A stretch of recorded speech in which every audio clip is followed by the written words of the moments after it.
In this video, we're going to talk about why you fail on healthy habits. And I'm also going to give you 7 ways to help keep you on track. Take out a pen or paper or use your notepad on your phone so you can take some notes and really get the most out of this. I'm going to put a free habit tracker in the description as well, so make sure you go and grab that. Before I start, I say this in every video, this channel and or content is not for the basic of me, but if you don't have the attention span to watch something for more than like 5 or 6 minutes, just click off now, go back to the short speed. It's absolutely fine. I'm not going to get offended. It's probably not for you. Have you ever been going really strong? You had like some great momentum, and then for whatever reason, you fall off the wagon. Before you know it, the bad habits have crept back in and your healthy habits seem to be becoming less and less apparent. This happens to everyone. Like, you're not alone. Even people like myself, I'm not fucking perfect. You know, people fall off all of the time. Like, there are no exceptions. If you're not diligent with yourself and keeping yourself on your toes and really monitoring what's happening,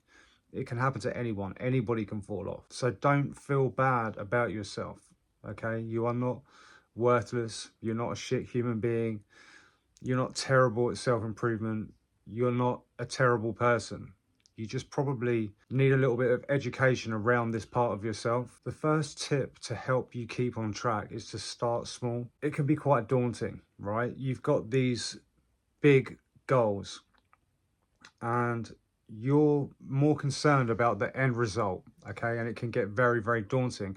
Rather than thinking of doing 50 push-ups every single day, if you're starting from 0, just do one. Do one push-up. Okay, then you can work up, right, gradually over time. Start off small. If you want to incorporate reading into your lifestyle, rather than just thinking, oh, I'm going to read an hour every day, start with 5 minutes. It's absolutely fine. If you want to incorporate meditation, don't try and start doing half an hour or an hour. Start doing 3 minutes, 5 minutes, 10 minutes, and you can always build yourself up over time. Tip number 2 is to anchor an existing habit to one that you wish to incorporate. So, like, let's just say you wanted to drink more filtered water. Couple that with another habit that you're already doing. You could even just use like brushing your teeth. So every time you brush your teeth, go and drink a pint of filtered water. So anchoring is when you take one habit and bunch it with another habit that you're already doing and then use the two together. Tip number 3 is to track your progress. That's why I've put a free habit tracker into the video description with this video, because if you're not keeping track of your progress, right, A, you can just forget where you are, and B, it's kind of demotivating, right?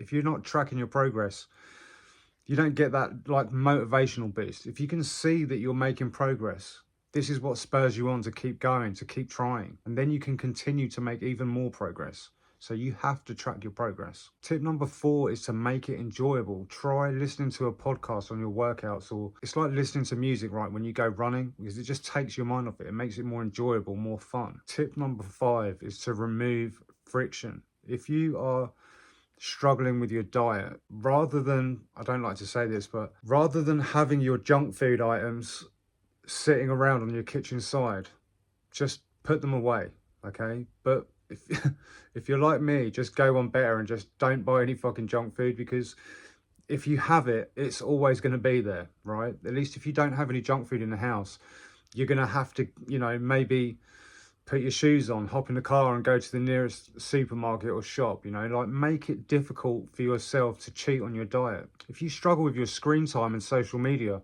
just fucking delete the apps. Just fucking delete them. Like, you don't even need them anyway. Why have that distraction in your hand every single time you open your phone? Just take it away. It's so much easier. Tip number 6 is to have an accountability partner. This is one of the reasons why I started a community, so that people can join and have accountability for themselves, because it's hard, right? Even though we're adults, you will still fall off the wagon and do shit that you know that you're not supposed to do. We still have trouble with discipline.